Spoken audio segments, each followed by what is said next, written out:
In this video, we're going to talk about using jQuery for our form validation.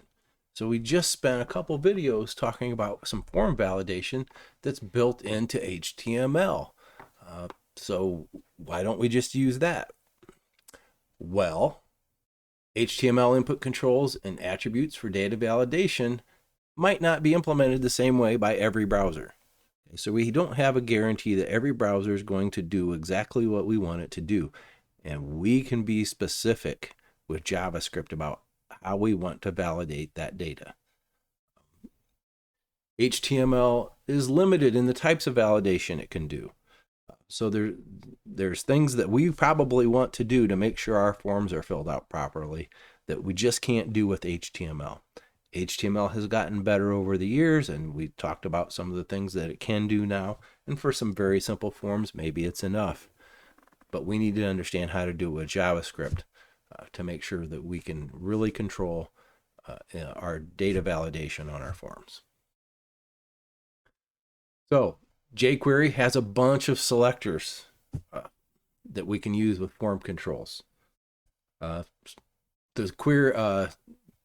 input selector gets basically anything that has any kind of input, gets them all. Text gets the contents of all the elements that have text boxes. This one gets all the elements that have radio buttons, all the elements that are check boxes, all the elements that have a place for uploading files, all the elements that are for retrieving passwords, all the elements that are used to submit a form. We can pull out just about anything off of our web page that we want using all these selectors.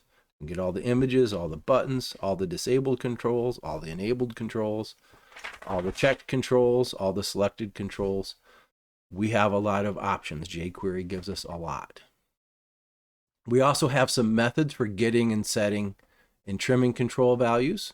So the val method is used twice here. With empty parameters, the val gets the contents of a control. If it has a value in the parentheses, it sets the value for a control to whatever we want.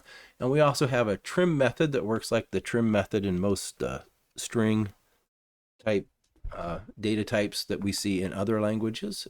Basically, if it has spaces before the contents of the control or spaces at the end of the control, it trims off the spaces so that we can get good values. For example, if somebody types in their first name and they accidentally type or first name or last name and they type in a space first, and we're storing that in a database and we try to query the database to look for that name, we don't want the space to be there. We want it to match exactly. So it's important to trim up the data that gets entered on forms.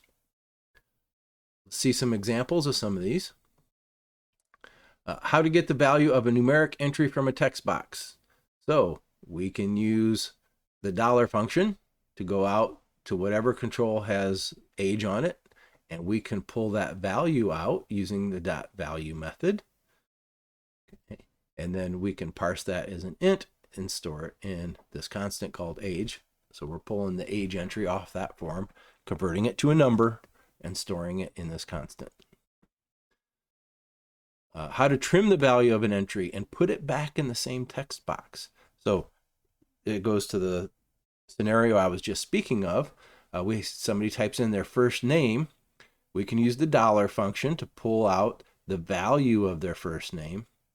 And then we're going to trim it, meaning we're going to take the spaces off the beginning or end if they had any extra spaces, and we're going to store that in this identifier first name. Okay. Then we're going to take the value of first name, we're going to take first name, and then we're going to find the text field that we just took it out of, and we're going to set its value to what we stored in this identifier of first name. So what does that do? It takes the contents of the box that might have extra spaces on the beginning, gets rid of the spaces, and then stores the cleaned up entry back in the box. How to get the value of which radio button is checked in a group.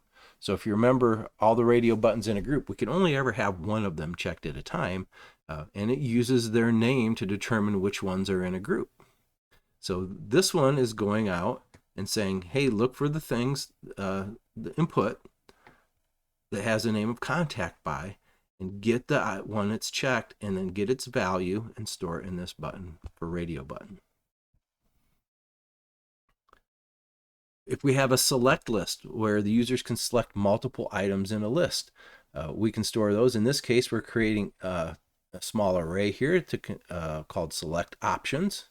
We're initializing it as an array, and we're going to go get from our select list all of the items that were selected by the user, and we're going to store those items in this array.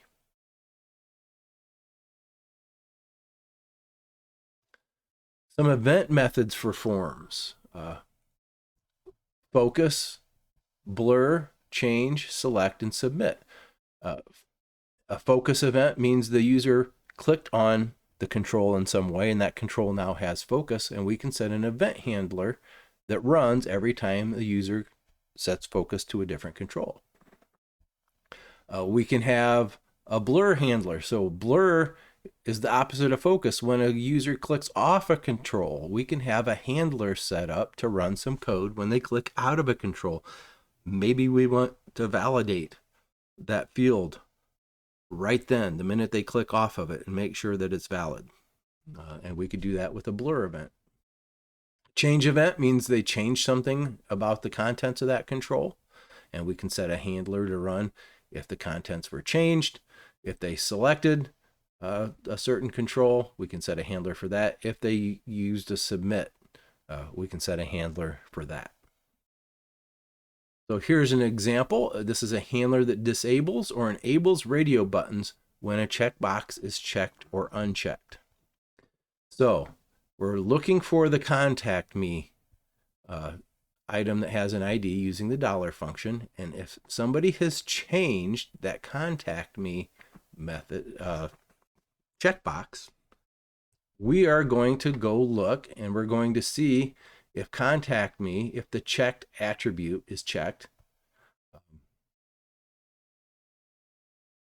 Then we're going to take all the radio buttons and enable them.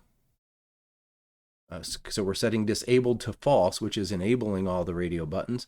But if that's not the case, we're going to go out to all the radio buttons and set disabled to true, which disables them. So every time they check or uncheck that box, we're disabling or enabling the radio buttons. We can also use, it seems like the same thing, a lot of these, right? But we have focus, blur, change, select, and submit. We can trigger these events as well. And we've done that in the past. We've used focus to set focus on controls many, many times. I think we've also used the submit method to automatically submit a form after we run some code. So let's look at some ways that we can use some of these. This is a handler that triggers the submit event after some data validation. So we have this join list button, and we're going to set a click event for it. So join list.click event, and then here is the function that's going to run. Now note the note out here, this is a regular button, not a submit button. So if this was a submit button, submit automatically happens when you click the button. But sometimes we use a regular button because then we can determine whether or not it gets submitted. So in this case, it's a regular button, not a submit button. So whatever data validation we do here, we can write all the code there. And if it's valid, at the very end, we can call and have the form get submitted by getting the email form and calling its .submit method. So we are triggering the submit. The button is not triggering the submit. All right, in the next video, we're going to take a look at the validation application and see a whole application that uses a lot of those things that we just talked about in all these videos, using jQuery to validate all the fields on this form.